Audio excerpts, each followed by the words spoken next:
اعوذ باللہ من الشیطان اللعین الرجیم بسم اللہ الرحمن الرحیم الحمد للہ الذی ہدانا لہذا وما كنا لنهتدی لولا ان هدانا اللہ لقد جاءت رسل ربنا بالحق الصلاة والسلام علی النبی الامی العربی القرشی المکی المدنی البصری الابتری التحامی الدافع جیشات الاباطیل والدام رسولات الازالین مولن الحق بالحق بالقاسم محمد وأهل بيته الطيبين الطاهرين المعصومين المظلومين الذين عذب الله عنهم الرجس وطهرهم تطهيرا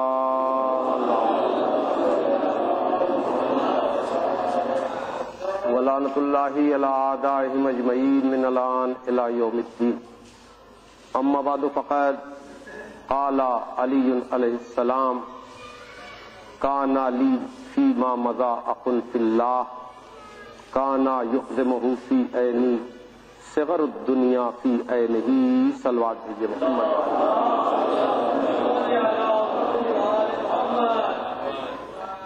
بزرگان محترم و دوستان عزیز، یہ مجلس ترحیم جو دوستوں نے ایک دوست کے لیے منعقد کی ہے، اس گفتگو کے لیے میں نے اسی مناسبت سے مولا کائنات غالب علی کل غالب مطلوب کل طالب حضرت علی ابن ابی طالب علیہ السلام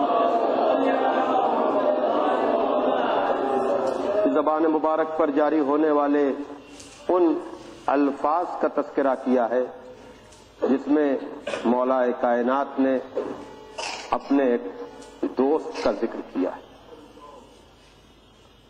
ظاہر لفظ کا ترجمہ یہ ہے کہ گزشتہ زمانے میں میرا ایک اللہ والا بھائی تھا.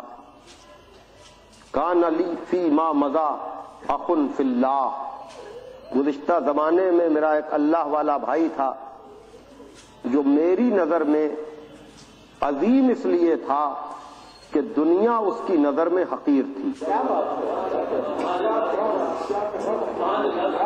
عزیزان محترم، نہج البلاغہ مولا کائنات کے کلام کا منتخب مجموعہ جسے سید رضی علیہ الرحمہ نے تقریباً 400 ہجری میں جمع کیا، اور اس کے 3 جز جاننے والے جانتے ہیں. میں بات کو آگے بڑھانے کے لیے عرض کر رہا ہوں. پہلے جز میں خطبات ہیں مولا کائنات کے، دوسرے جز میں خطوط، عہد نامے اور وصیت نامے ہیں، اور تیسرے جز میں حکیمانہ اقوال ہیں جس میں کا ایک ایک قول ایسا ہے کہ اگر کسی ایک قول کو بھی انسان اپنی زندگی کا مقصد بنا لے تو اس کی دنیا بھی کامیاب ہو جائے اور اس کی آخرت بھی کامیاب ہو جائے. میں نے اسی تیسرے جز سے، جو میرے خیال سے بہت ہی طویل کلام ہے مولا کا، کلمہ حکمت کے اعتبار سے، اور یہ 299 نمبر کا کلمہ ہے. ویسے تو مولا کائنات علی ابن ابی طالب علیہ السلام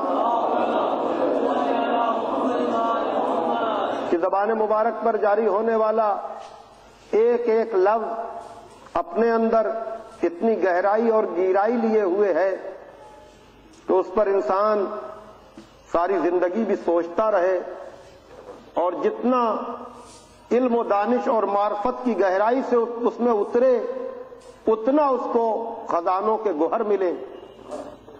لیکن یہ جملہ ایک خاص پس منظر میں ہے، ورنہ اسی سے کچھ پہلے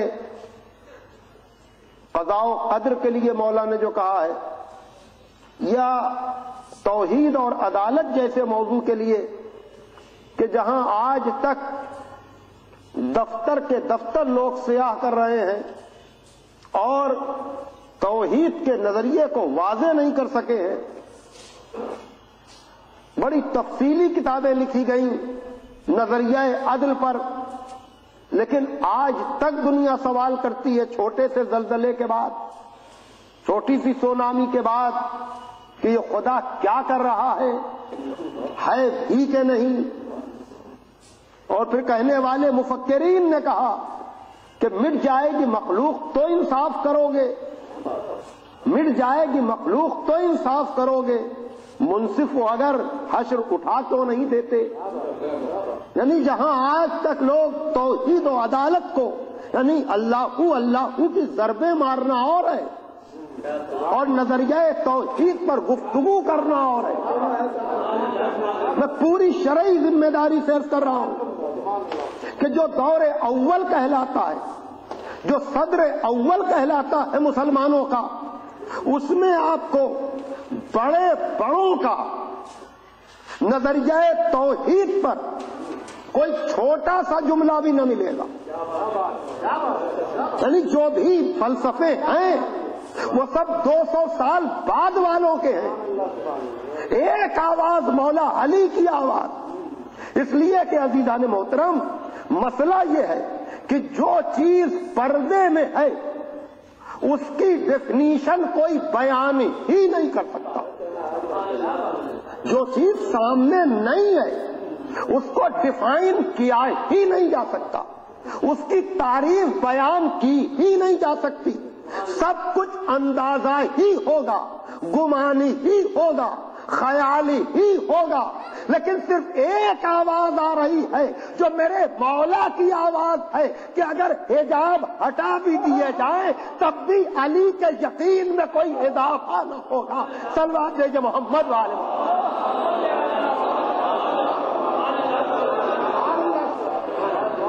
تو جو یقین کی اس منزل پر ہو اسے یہ کہنے کا حق ہے کہ التوحید ان لا تتوہمہ، مختصر سا جملہ کہ توحید یہ ہے کہ اس کے بارے میں وہم سے کام نہ لیا جائے۔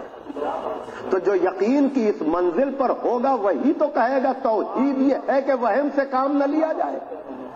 توجہ فرمائیے گا۔ اور عدل کے لیے اللہ اکبر، التوحید ان لا تتوہمہ، توحید یہ ہے کہ اس کے بارے میں وہم نہ کیا جائے۔ والعدل ان لا تتہمہ، یعنی فصاحت و بلاغت بھی اور اپنا پیغام بھی۔ توہم اور تہمت، بھائی آپ دیکھیں سماعت کے اعتبار سے کتنے قریبی الفاظ ہیں۔ توجہ کیجئے گا عزیزان محترم کہ توحید یہ ہے کہ وہم نہ کیا جائے۔ شاید آپ حروف کو ادھر ادھر کریں تو سارے حروف توہم میں بھی مل جائیں اور تہمت میں بھی مل جائیں۔ بھائی توجہ کیجئے گا، توحید ان لا تتوہمہ، توحید یہ ہے کہ اس پر وہم نہ کیا جائے، اور عدل یہ ہے کہ اس پر تہمت نہ لگائی جائے۔ بھائی صلوات پڑھ دیں محمد والے محمد پر۔ بھائی میرا بہت بڑا مطالعہ تو نہیں ہے، لیکن توحید و عدل جیسے موضوع پر خدا کی قسم بڑی بڑی کتابیں پڑھ کر بھی اتنی جامع تعریف نہ مل پائے گی جتنا ان دو جملوں میں توحید عدل کو علی نے سمیٹ دیا۔ صلوات بھیجے محمد والے۔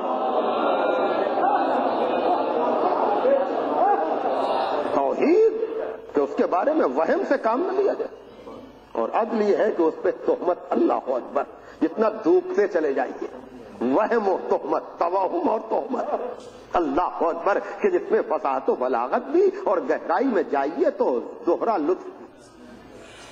دوسری طرف اگر قضاء و قدر کی بات آئی تو آواز دی میرے مولا نے۔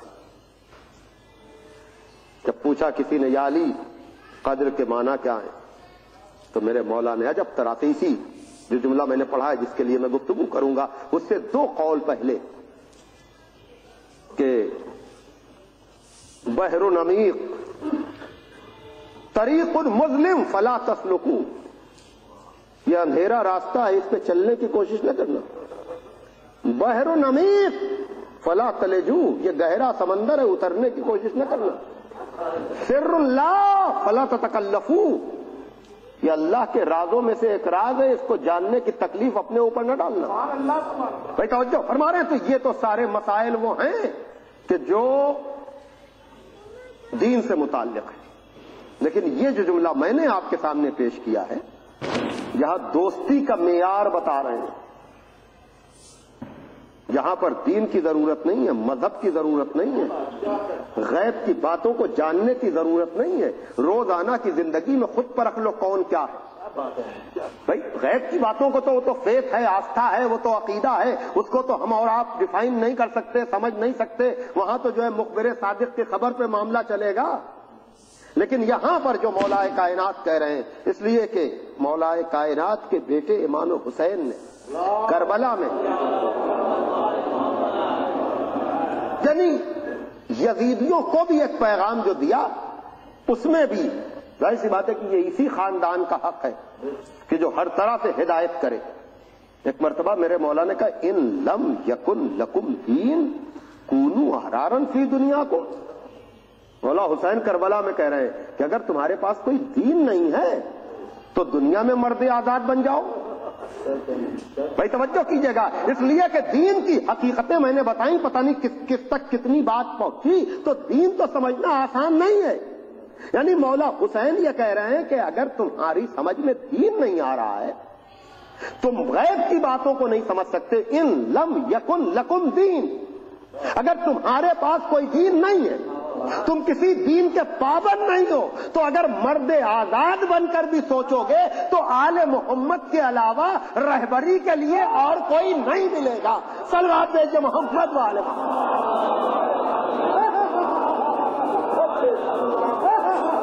بھائی توجہ فرمانے محترم، یعنی دین تو بہت بڑی چیز ہے، وہاں تک جانا، مرد آزاد بن کر سوچو تب بھی تمہیں بہت کچھ سمجھ میں آ جائے گا کہ کیا ہے انسانیت۔ اب آئیے مولا کائنات کہہ رہے ہیں، پھر وہی جملہ میں دوہرا رہا ہوں، کانا لی فیما مضی اخن فی اللہ، گزرے زمانے میں ظاہر سی بات ہے کہ مجھے جیسی تفصیل بتائی گئی اس سے بہتر آپ جانتے ہیں جس مرحوم کے ایصال ثواب کی مجلس ہے، بہت زیادہ مجھے کچھ نہیں کہنا، لیکن اس آئینے میں ہر آدمی سب کا چہرہ دیکھ سکتا ہے کہ گزرے زمانے میں میرا ایک دینی بھائی تھا، اللہ والا بھائی تھا، جو میری نظر میں عظیم تھا۔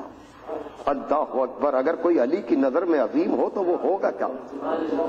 کانا یعظمہ فی عینی، میری آنکھوں میں وہ عزیز تھا، عظیم تھا۔ صغر الدنیا فی عینہ، کیونکہ اس کی نظر میں دنیا صغیر تھی۔ اسی پر پورا اشرہ چاہیے ہے کہ پہلے دنیا کی ڈیفینیشن تو بیان ہو جائے۔ سبحان اللہ۔ یہ بہت آپ سنا کرتے ہیں وہ دیندار ہیں، یہ دنیا دار ہیں، وہ دیندار ہیں، یہ دنیا دار ہیں، تو ڈیفینیشن کیا ہے؟ دنیا کا مفہوم ہے پستی۔ پہلے دنیا کو پست جانو تب علی کے عزیز بنو۔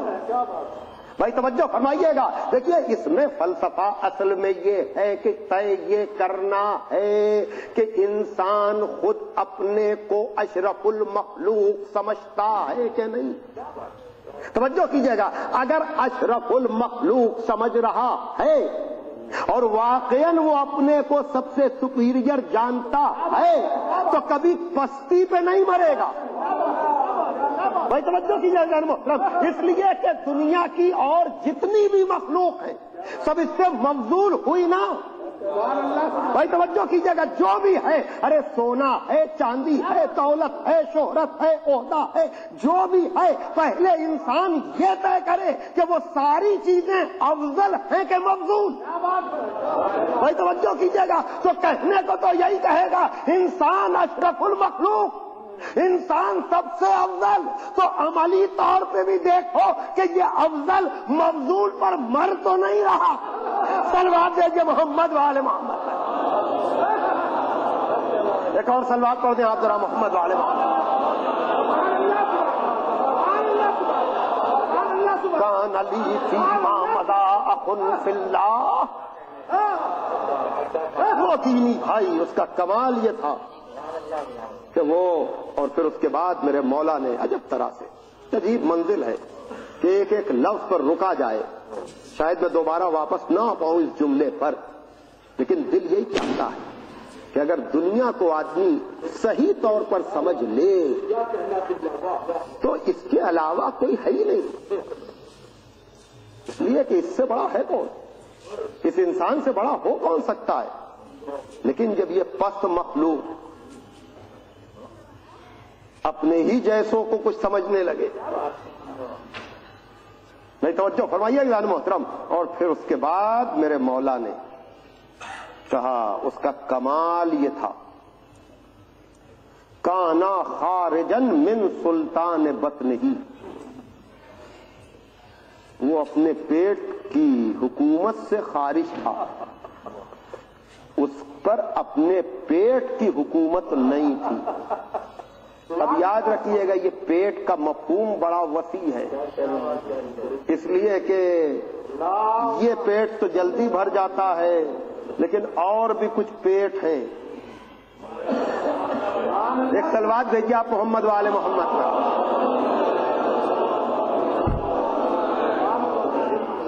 اب اس کے بعد مولا کائنات نے جو بات کہی تو اس کا کمال یہ تھا کہ جو بھی چیز اس کے پاس نہیں ہوتی تھی اس کے لیے وہ جان نہیں دیتا تھا۔ مما لا یشتہی من لا یجد، جو بھی اس کے پاس ہوتا نہیں تھا، وہی والی بات کہ اگر تم خود اشرف المخلوق ہو تو دوسری چیز پہ مر کیوں رہے ہو؟ بھائی توجہ کیجئے گا، اگر مر رہے ہو دوسری چیز پر تو اس کا مطلب یہ ہے کہ تم اپنے کو افضل نہیں سمجھ رہے ہو۔ مما لا یشتہی من لا یجد، جو چیز اس کے پاس نہیں ہوتی تھی اس پر وہ مرتا نہیں تھا، اور جو پا جاتا تھا اس پر وہ اتراتا نہیں تھا۔ بھائی توجہ کیجئے گا، یعنی یہاں پر یہ بھی نہیں ہے کہ سارا کمال اسی میں ہے کہ فقیر ہی بنے رہو۔ بھائی توجہ کیجئے گا، اسلام فقر کو اچھی نگاہ سے نہیں دیکھتا، لیکن اتنا ضرور سمجھ لو کہ بہرحال فقیری کو چوری سے بہتر جانتا ہے۔ ایک صلوات بھیجے محمد والے محمد پر، ایک صلوات پڑھتے ہیں آپ ذرا محمد والے محمد پر۔ اسلام فقر کو پرموٹ نہیں کرتا، لیکن غنا کی ہمت افزائی بھی نہیں کرتا کہ آدمی یہ سوچ لے غنی نہیں ہوں گے تو معاشرے میں ہمیں عزت کیسے ملے گی۔ یہ تمہاری غلط فہمی ہے۔ بھائی توجہ کیجئے گا، یعنی بہت سے ایسے لوگ ہیں جو اس غلط فہمی میں زندگی گزار رہے ہیں کہ مال کی وجہ سے عزت ملتی ہے، عہدے کی وجہ سے عزت ملتی ہے، شہرت کی وجہ سے عزت ملتی ہے۔ ارے تم نے اب تک سمجھا ہی نہیں، انسان کو انسانیت کی وجہ سے عزت ملتی ہے۔ صلوات بھیجیے محمد والے بھائی آواز بلند نعرہ صلوات بھیجیے۔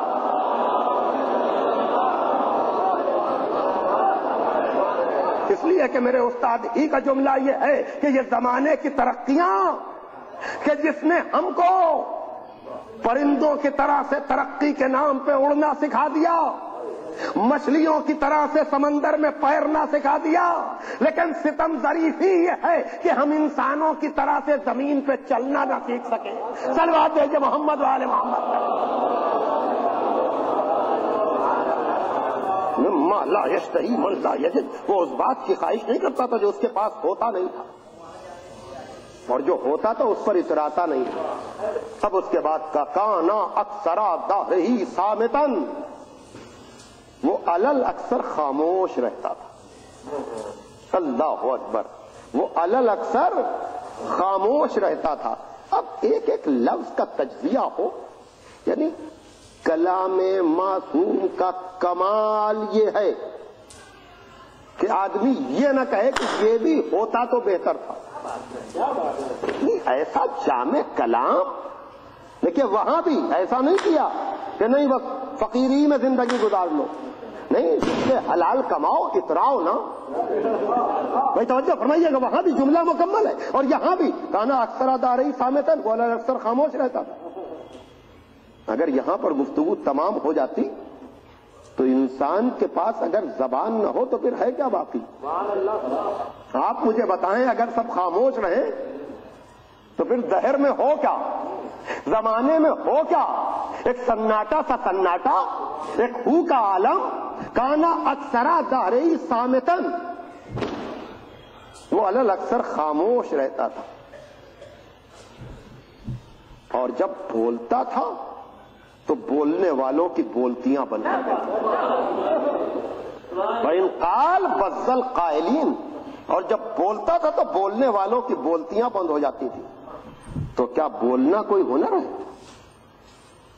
ارے کہاں بیٹھے ہیں آپ بھائی؟ ابھی تو میں نے کہا نا کہ اگر خاموشی ہو تو خو کا عالم ہو، دنیا اچھی نہ لگے، لیکن کیا بڑ بولا پن بھی کوئی کمال ہے؟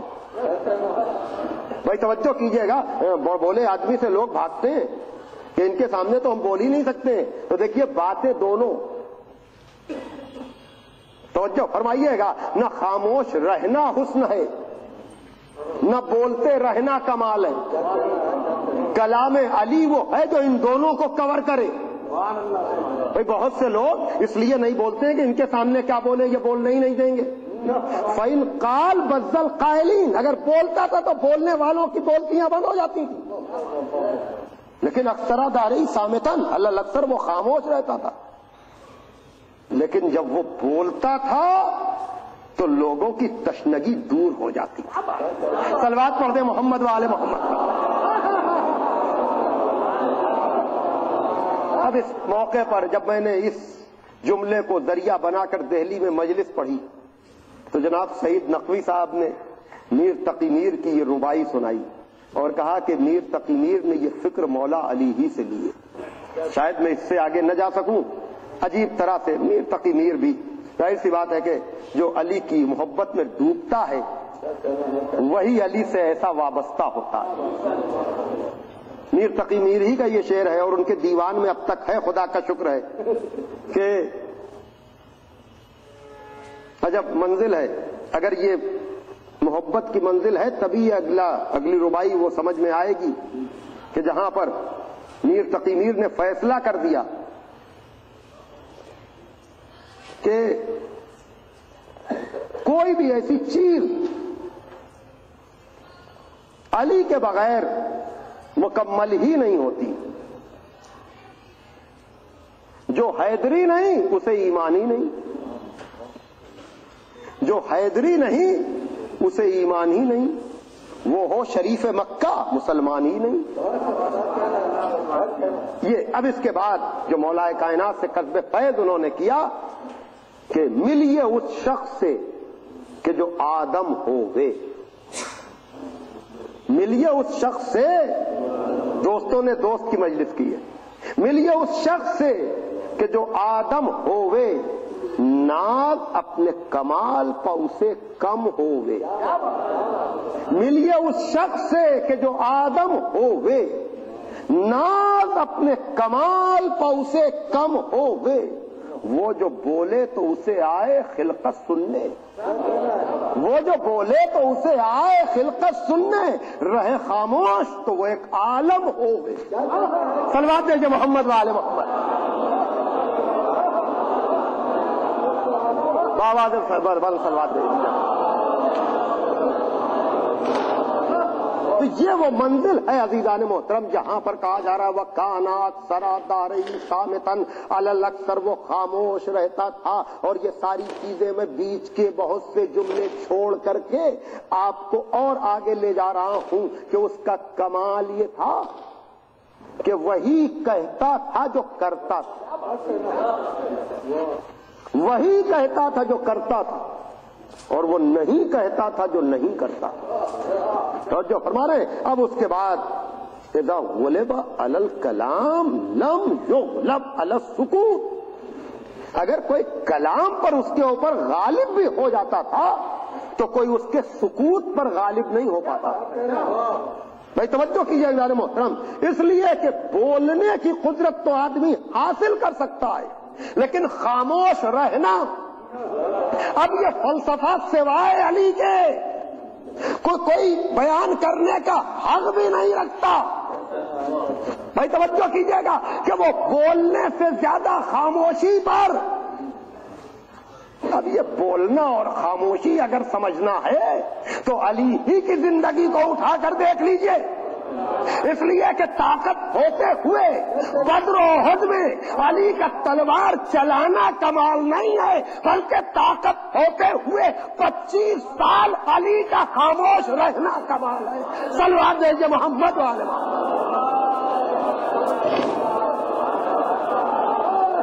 ایک اور صلوات پڑھ دیں آپ ذرا محمد والے۔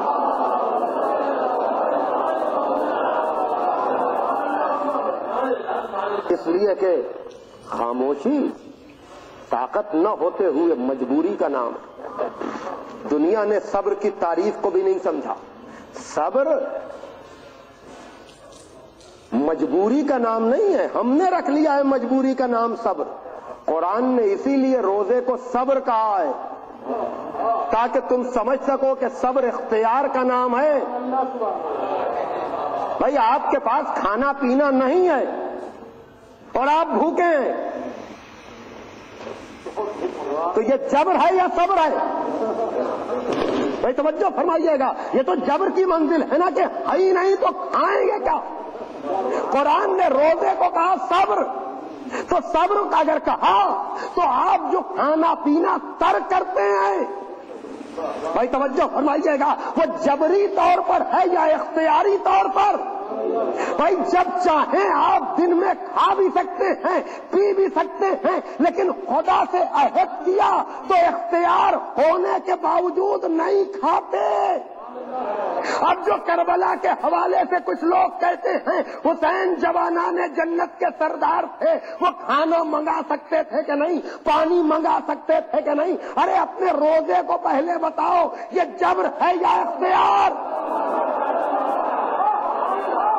یہ جو تم دن میں کھانے کو ترک کیے ہوئے ہو تو کیا اس کا مطلب یہ ہے اگر آپ کھا سکتے ہوتے تو کھاتے کیوں نہ؟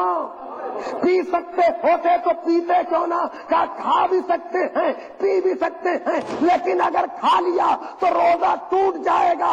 اسی طرح سے حسین جب چاہتے خانے جنت بھی آ جاتا، کوثر سے پانی بھی آ جاتا، لیکن جیسے آپ کا روزہ باطل ہو جاتا ہے ویسے ہی اگر حسین کچھ کھا پی لیتے تو اسلام باطل ہو جاتا۔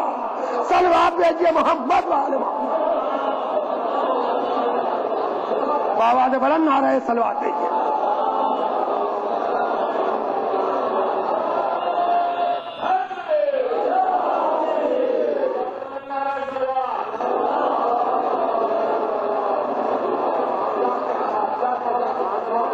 اب اس کے بعد آخری منزل جو ہے، اس کے لیے بڑی تفصیلی گفتگو کی ضرورت ہے عزیزان محترم، کہ جہاں پر آخر میں آ کر مولا کائنات، یہ تقریباً 10-12 جملے ہیں میں نے بیچ کے چھوڑ دیے۔ اب اس کے بعد آخر میں مولا نے کہا وَإِذَا بَدَا الْأَمْرَانِ يَنْظُرُ أَيُّهُمَا أَقْرَبُ إِلَى الْهَوَىٰ، جب اس کے اوپر دو کام ایک جیسے وارد ہوتے تھے۔ تو دیکھیے سب سے مشکل منزل ہے اپنے نفس کو کنٹرول کرنا، سب سے مشکل منزل ہے، یہ قابو میں نہیں آتا۔ مجلس میں سنا بہت اچھی اچھی باتیں، سبحان اللہ، واہ واہ، لیکن ادھر امام باڑے سے نکلے اور پھر یہ سوچا کہ اگر یہی کریں گے کہ جو کہیں گے وہ کریں گے تو پھر جیئیں گے کیسے؟ بھائی توجہ کیجیے گا، یہ نفس جو ہے جینے نہیں دیتا، لیکن کا بتایا، فارمولہ بھی بتا دیا کہ نفس کو اپنے کنٹرول میں تم کیسے کر سکتے ہو۔ وَإِذَا بَدَا الْأَمْرَانِ يَنْظُرُ أَيُّهُمَا أَقْرَبُ إِلَى الْهَوَىٰ، جب اس کے اوپر ایک جیسے کام وارد ہوتے تھے، ایک جیسے، کوئی تفصیل نہیں ہے، ایک جیسے کام، دو لوگوں سے ملنے جانا ہے، دو جنازوں میں جانا ہے، دو جگہوں پر جانا ہے، دو ولیموں میں جانا ہے، دو شادیوں میں جانا ہے، بھائی توجہ کیجئے گا، دو لوگوں سے ملنا ہے، دو لوگوں کو ٹائم دینا ہے، دو لوگوں سے باتیں کرنا ہے، جب اس کے اوپر دو امر ایک جیسے وارد ہوتے تھے، ایک جیسے کام، تو وہ یہ دیکھتا تھا کہ ہوائے نفس سے قریب کون ہے۔ بڑے کے یہاں شادی ہے کہ چھوٹے کے یہاں، بڑے کے یہاں مجلس ہے کہ چھوٹے کے یہاں۔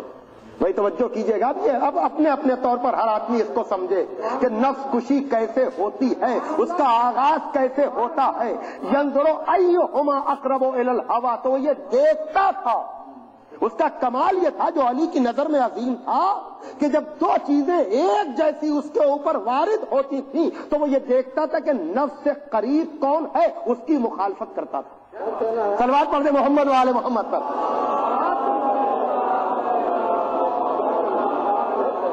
یعنی اگر ایک جیسے امر آدمی پر وارد ہو اور ایک میں زیادہ دنیا طلبی ہو، زیادہ پستی ہو، بھائی توجہ کیجئے گا، اب آدمی یہ طے کرے، اب آپ سمجھے استخارہ کیا ہے۔ ایک صلوات پڑھتے ذرا محمد و آل محمد پر، کہ ذرا سا تو اپنا نفس ہٹ رہا ہے نا۔ بھائی توجہ کیجئے گا، بھائی ذرا سا صحیح آدمی اپنے نفس سے، لیکن پھر اس میں دھوکہ نہ دے کہ مولانا کیا پرسوں پھر یہ استخارہ دکھا سکتے ہیں، یہ آپ کا نفس ہے جو آپ کو مجبور کر رہا ہے۔ ایک صلوات پڑھ دے محمد و آل محمد پر۔ ینظر ایہما اقرب الی الہوی، تو پھر دیکھتا تھا کہ اب اس کے بعد کہا فعلیکم بہذہ الخلائق۔ اب دیکھیے کلام معصوم، جائیے گا نہج البلاغہ کے اس قول کو تفصیل سے پڑھیے گا۔ مولا کائنات فعلیکم، تمہارے اوپر لازم ہے، بہذہ الخلائق، ان صفتوں کا پیدا کرنا، فالزموہا وتنافسوا فیہا، کہ تمہارا کمپٹیشن انہی چیزوں کے حاصل کرنے کے لیے ہو، تمہاری سانس کی آمد و شد انہی کے لیے ہو۔ دو جملے مجھے کہہ لینے دیجئے۔ ایک پڑھے لکھے شہر میں پڑھے لکھے افراد کے درمیان جب ہر آدمی اپنی زندگی کا پلان بنا رہا ہے، بڑی سسٹمیٹک زندگی ہو چکی ہے، پرانے زمانے میں بغیر نقشے کے بننے والے مکان اب نہیں بن رہے ہیں، اب جیسے مکان نقشے سے بن رہا ہے ویسے زندگی کا نقشہ بھی نوجوان بنا کر چل رہے ہیں، اور ہدف اور مقصد کے ساتھ کہ 10 سال کے سن میں یہ حاصل کرنا ہے، 20 سال کے سن میں یہ حاصل کرنا ہے، اس سن میں آ کر مکان ہو جانا ہے، اس سن میں آ کر شادی ہو جانا ہے، اس سن میں آ کر گاڑی مل جانا ہے، اور اگر اس ہدف کو آدمی حاصل کر رہا ہے تو اپنے کو کامیاب سمجھتا ہے۔ مولا کائنات یہ کہہ رہے ہیں کہ عہدے کا حاصل کر لینا کامیابی نہیں ہے، منصب کا حاصل کر لینا کامیابی نہیں ہے، مکان کا بنا لینا کامیابی نہیں ہے، گاڑی والا ہو جانا کامیابی نہیں ہے۔ نہیں، اگر تم انسانیت کو اپنے کمال تک پہنچانا چاہتے ہو تو طے کرو کہ 10 سال میں اپنے پیٹ پہ قبضہ پاؤ گے، 20 سال میں اپنی زبان پہ قبضہ پاؤ گے، 30 سال میں اپنے نفس پہ قبضہ پاؤ گے، تب کہہ سکتے ہو کہ تم کامیاب ہوئے یا ناکام ہوئے۔ صلوات دیجیے محمد والے، آواز بلند نہ رہے، صلوات دیجیے۔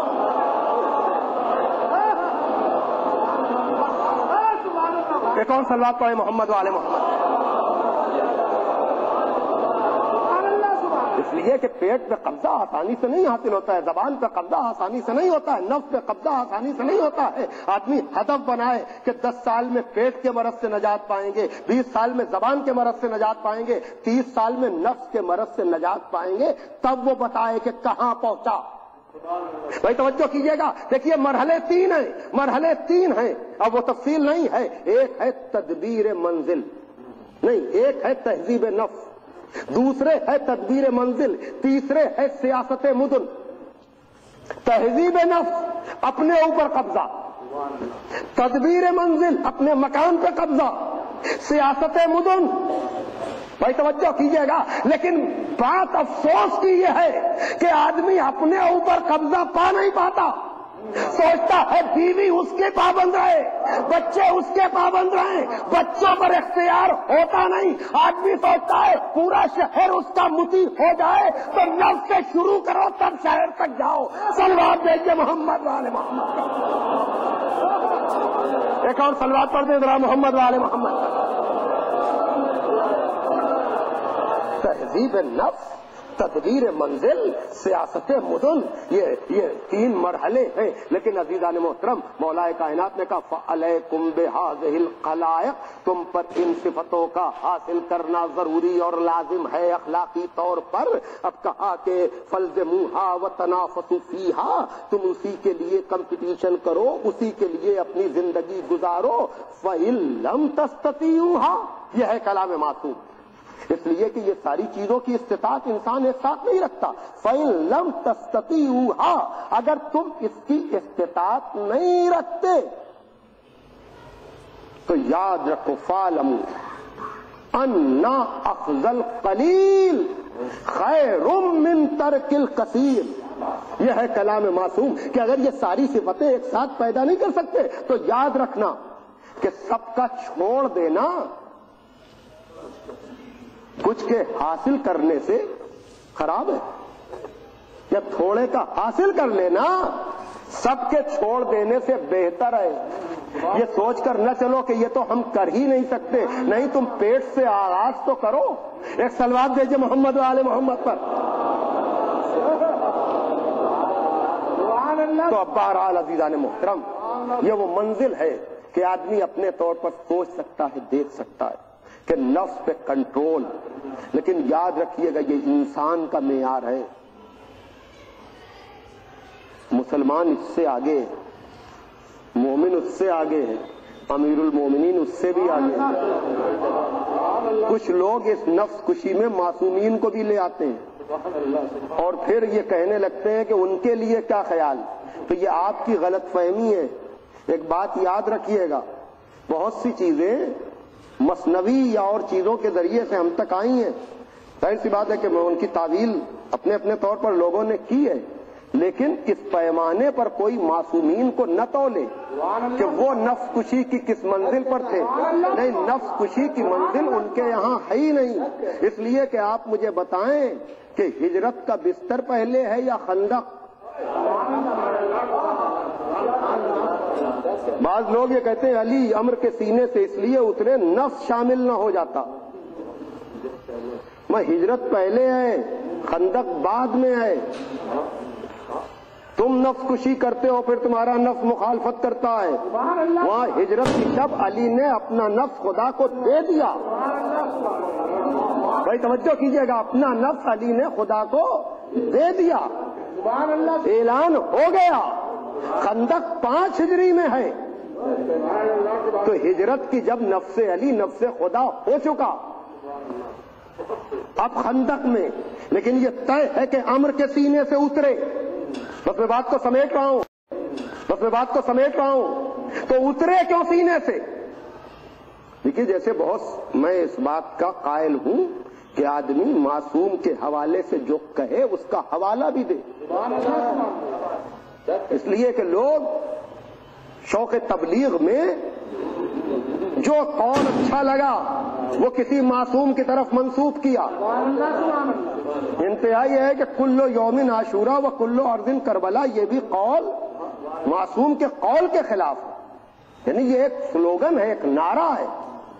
اس لیے کہ امام حسن نے کہا امام حسین سے. مصائب نہیں ہے ابھی، مجھے 2-4 جملے اور کہنے ہیں، لیکن میں بات واضح کرنے کے لیے کہ آدمی معصوم کی طرف جب بھی کوئی قول منسوب کرے تو ریفرنس کے طور پر کتاب کا نام بھی ہونا چاہیے. آیت اللہ العظمی وحید خراسانی داماد اللہ العالی نے امام حسن کے حوالے سے یہ قول نقل کیا کہ جب امام حسن کی حالت دیکھ کر چھوٹا بھائی پریشان ہوا تو امام حسن نے کہا، اے ابا عبداللہ، آپ کے دن جیسا کسی کا دن نہیں ہے. لا یومن کا یومک، آپ کے یوم جیسا کسی کا یوم نہیں ہے. تو جب معصوم نے کہہ دیا کہ کربلا جیسا کوئی دن نہیں ہے، توجہ فرمائے نا محترم، تو اب کوئی بھی دن کربلا جیسا نہیں ہو سکتا، اور اسی لیے وہ پاسداری نہیں ہے کسی اور دن کی.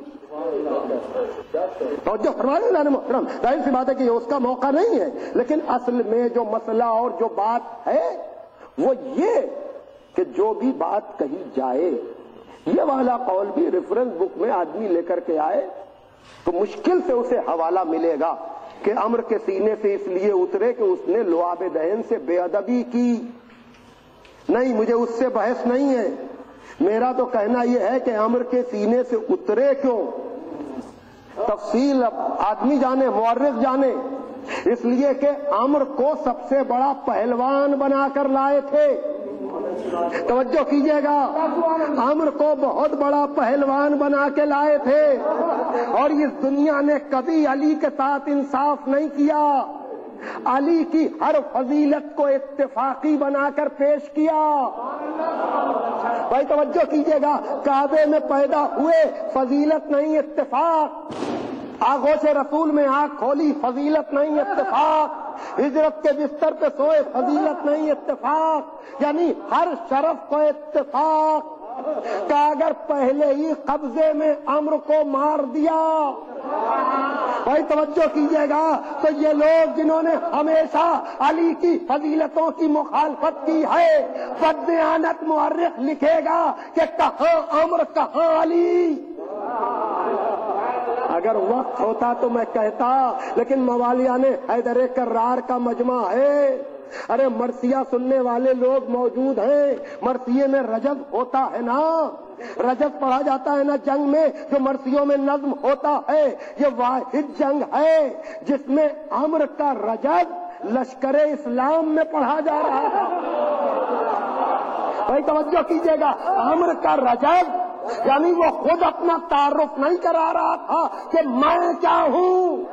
ادھر والے کہہ رہے تھے یا علی سوچ سمجھ کر جانا، اس نے فلاں موقع پر اتنے ہزار کا مقابلہ ایک اونٹ کے بچے سے کیا تھا. تو جہاں اتنی ہیبت بیٹھی ہوئی تھی، اگر پہلے ہی قبضے میں علی سر کو تن سے جدا کر دیتے تو یہ کہتے کہاں عمر کہاں علی. وہ تو اتفاقاً موقع مل گیا تھا کہ عمر کے سینے سے اتر کر بتاؤں گا کہ عمر پر قبضہ اختیاری ہے، اتفاقی نہیں ہے. صلوات بھیجیے محمد والے. بابا نے بلند نعرہ صلوات بھیجیے.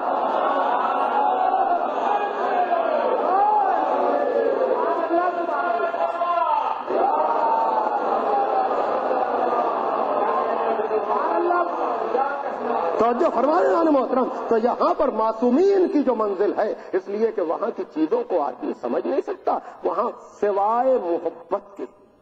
بس یاد رکھیے گا، یقیناً ہر عبادت کی اپنی اہمیت ہے، لیکن اگر محبت عبادت میں نہ ہو تو عبادت ناقابل قبول.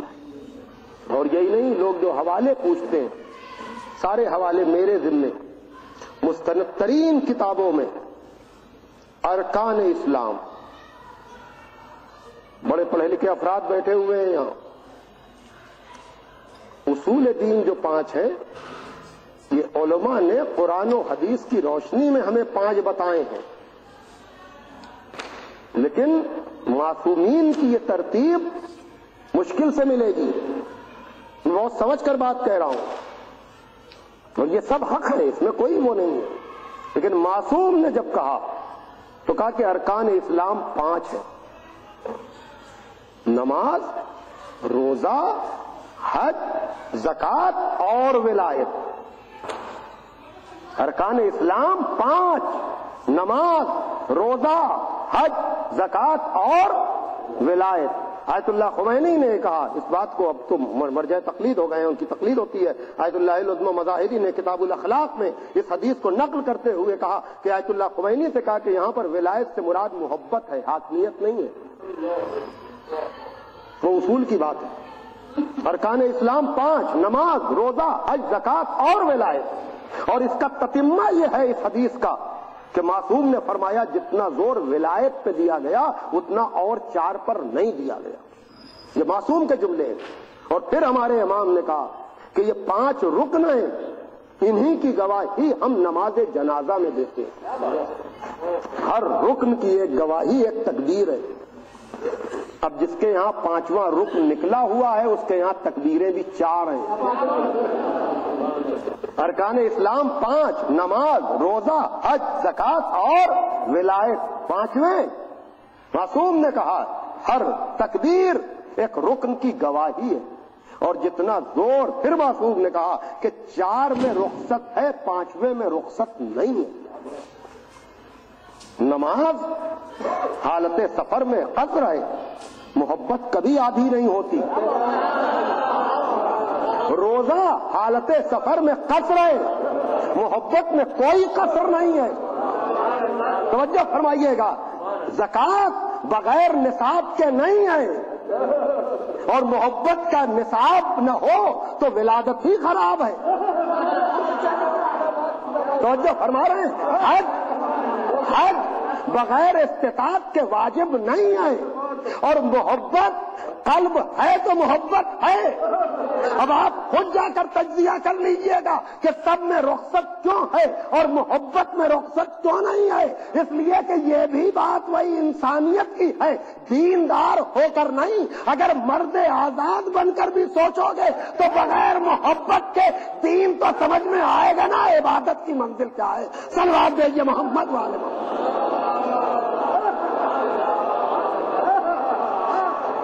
اور یہ محبت ہی ہے، اور یہ محبت ہی ہے جو ہمیں کربلا میں نظر آتی ہے۔ وہ یہ ظاہر سی بات ہے کہ جب محبت میں رخصت نہیں ہے، محبت میں اگر رخصت نہیں ہے تو اگر بیک وقت دونوں چیزیں جمع ہو جائیں تو جس میں رخصت ہے وہ چھوڑا جائے گا۔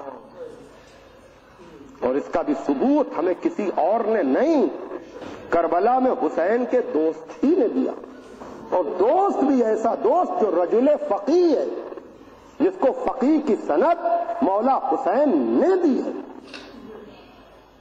کہ جب وقت نماز ایک نازیبا کلمہ بے ادبی کے انداز میں کسی نے امام حسین کو کہا تو وقت ظہر بنتی ہوئی صف نماز اور حبیب کے کان سے جب وہ جملہ ٹکرایا تو ایک مرتبہ جناب حبیب نے صف نماز کو چھوڑا اور یہ کہا کہ مولا پہلے آپ کے گستاخ کو سزا تو دے لوں۔ بتایا کہ محبت میں رخصت نہیں ہے،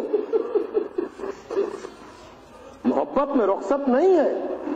اور عزیزو، جو شرف جو مرتبہ حسین کے اس دوست کو ملا، اللہ اکبر، اس رجل فقیہ کو، کہ جس کے لیے صاحب ثمرات الاواد نے بڑے خطیب نجف کے ان کی تقریروں کا یہ مجموعہ ثمرات الاواد، جس کا نام انہوں نے جناب حبیب کا تذکرہ کرتے ہوئے، تو آج بھی جناب حبیب کا روضہ جو لوگ گئے ہیں وہ میری بات کی تصدیق کریں گے کہ زیادہ تر شہدائے کربلا گنج شہیدہ میں، غازی ابو الفضل کا روضہ الگ ہے، جناب حر کا روضہ الگ ہے، سب میں اپنی اپنی مصلحتیں معصوم کی، لیکن جناب حبیب اسی گنبد کے نیچے، اسی روضے میں،